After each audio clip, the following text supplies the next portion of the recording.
สบายดีพ่อแม่พี่น้องทุกคนมื้อนี้เฮาสิมาพามาเบิ่งเนาะวิธีเฮ็ดหัวกั้นสัตว์เลี้ยงพี่น้องเป็นต้นก็เป็นงัวเป็นควายเป็นแบะเป็นหมูเนาะว่าเฮาเฮ็ดวิธีเด้อเพื่อบ่ให้สัตว์เลี้ยงเข้าไปในสวนเฮาเนาะว่าเฮาสิมีวิธีเด้อเฮ็ดหัวเฮ็ดแบบใดเนาะโอ้บรรยากาศมื้อนี้ก็อากาศก็พอดีอยู่พี่น้องเอ้ยอยู่ป่าอยู่เขาคือเก่าพี่น้องโคตรงามเลยภาพธรรมชาติก็ได้เนาะมื้อนี้เนาะอันนี้ก็คือหัวกั้นสัตว์เลี้ยงพี่น้อง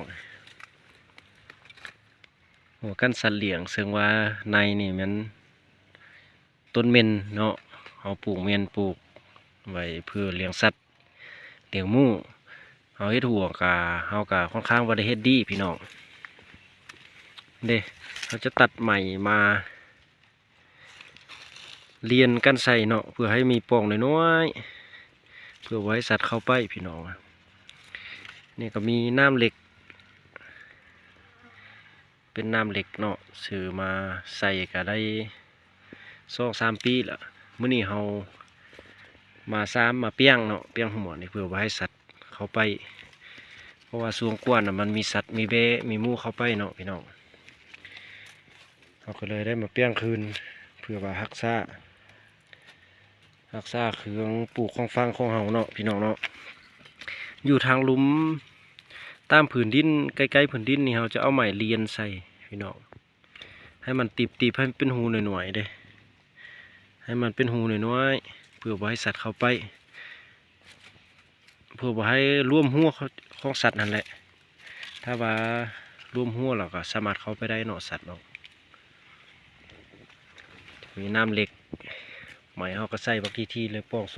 อกเลยพี่น้องนี่เขาก็ซ้ำเนาะ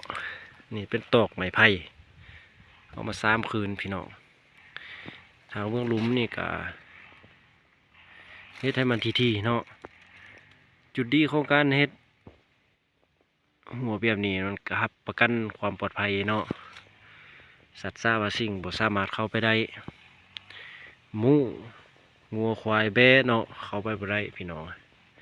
ถ้าว่าเฮาเฮ็ดดีนั่นนี่ก็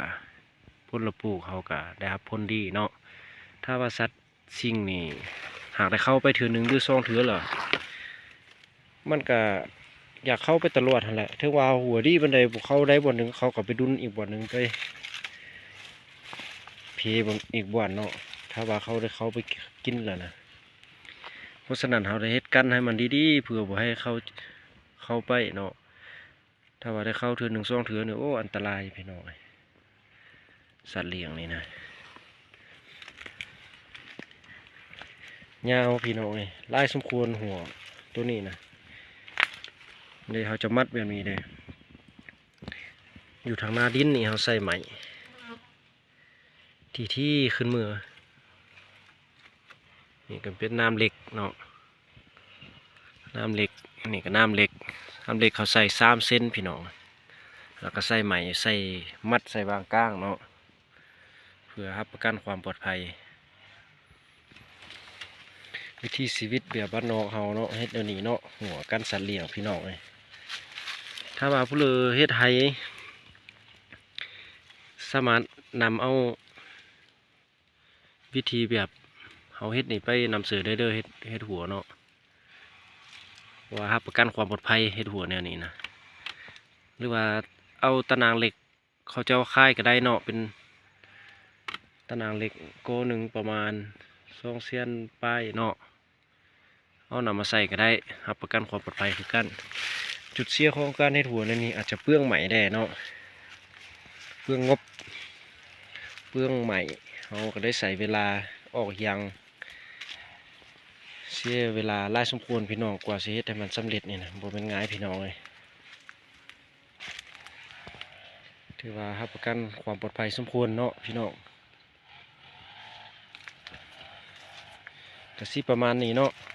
เอาถ้าผู้ใดมักคลิปนี้ก็ฝากกดไลค์กดแชร์กดติดตามให้เด้อขอบใจเด้อ